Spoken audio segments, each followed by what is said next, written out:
Oh, yeah, welcome to class once again. Nice to be here once again. Now, today we want to look at population census in Nigeria. Not only in Nigeria, all over the world. We want to look at the meaning of population census. And today we have three main objectives that we want to achieve at the end of this lesson. Number one objective, every participant should be able to explain the meaning of population census. Also, we should be able to identify and explain the importance of carrying out regular population census. And lastly, we should be able to analyze the problem faced by the Population Commission. The problem faced by the Population Commission. Let's go into the lesson. What is population census? What is population census? Now let's look at it.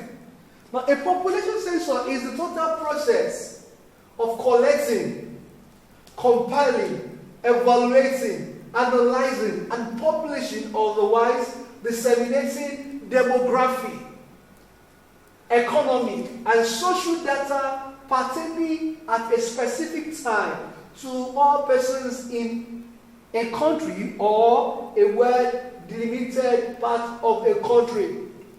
No? In every country, it is expected that the counting of people living in such a country should be done every 10 years. Now, in Nigeria, the last time we conducted population census was in 2006. That was in Nigeria.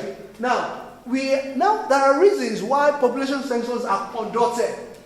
For you to know the demography, to know the economic situation, the social data of the country. All right, now let's look at the factors of the reason why we conduct population census, the importance. All right, number one, for proper economy planning. You want to know how many people are actually living in the country. Now, how many schools do we build for them? How many hospitals do they need? How many industries do they need that will cater for the people? For proper economic planning. For employment generation,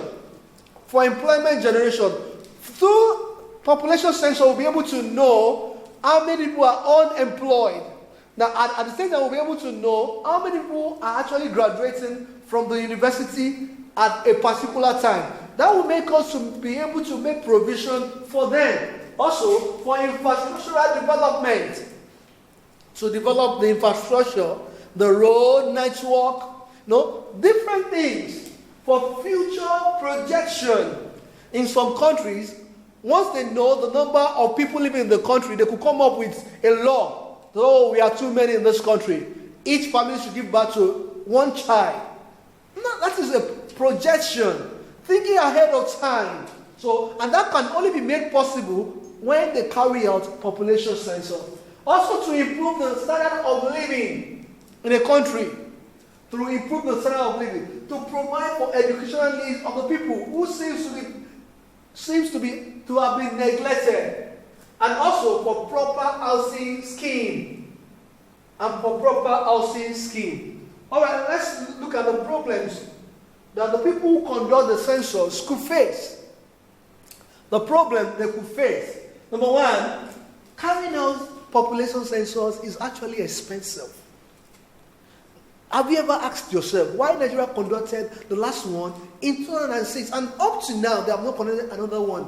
The fact is, it is expensive. So because of the expenses involved, so many countries try to dodge population census. So it is expensive.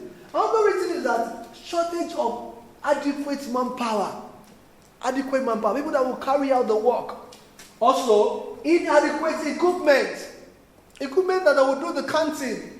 Also, lack of political will on the part of the leaders. Some of our leaders are not even interested in knowing the number of people, and they don't want to know what to project for. So lack of that. And another thing is that manipulation of census results. In 1962, 63, and 64, 65 in Nigeria. Now, the release figure of population census, and as a matter of fact, it was rejected because they believe that it was doctored. It was manipulated.